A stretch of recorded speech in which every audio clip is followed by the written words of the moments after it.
If you often enjoy being alone more than being around people, your mind might work differently than most. In a world where social activity is constantly encouraged, people who prefer solitude are often misunderstood.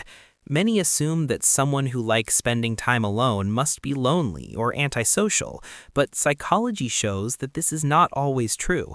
In fact, many people who prefer solitude have unique mental and emotional traits that make quiet time important for them.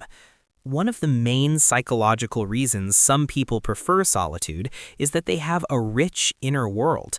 Their minds are often filled with thoughts, ideas, reflections, and imagination.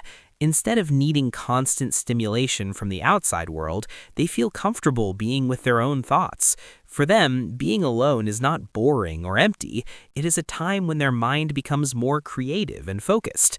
Many writers, thinkers, and innovators throughout history have valued solitude because it allows them to think deeply without distractions. Another reason people prefer solitude is that it provides mental clarity. When we spend too much time around others, our brain constantly processes conversations, emotions, and social signals. For some individuals, this can become mentally exhausting. Spending time alone allows the brain to slow down and organize thoughts. It creates a quiet environment where people can reflect on their experiences and think more clearly about their goals and decisions. Psychology also shows that people who enjoy solitude often prefer meaningful relationships rather than having a large number of friends.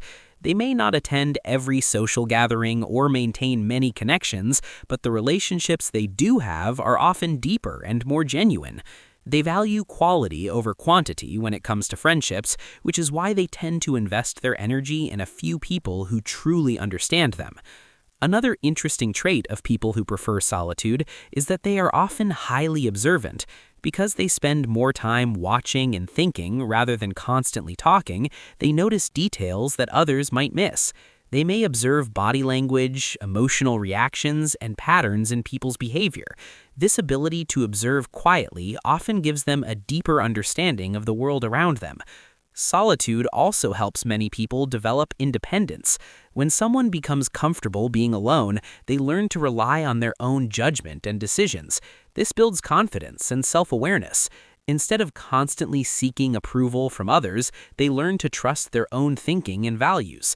However, it is important to understand the difference between healthy solitude and isolation.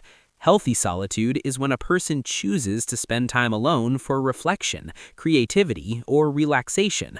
Isolation, on the other hand, happens when someone withdraws from others because of fear, sadness, or emotional pain. People who truly enjoy solitude usually feel peaceful and mentally refreshed when they are alone. In the end, preferring solitude does not mean someone is lonely. It often means they value peace, deep thinking, and meaningful connections. Many people who spend time alone develop strong self-awareness and emotional understanding.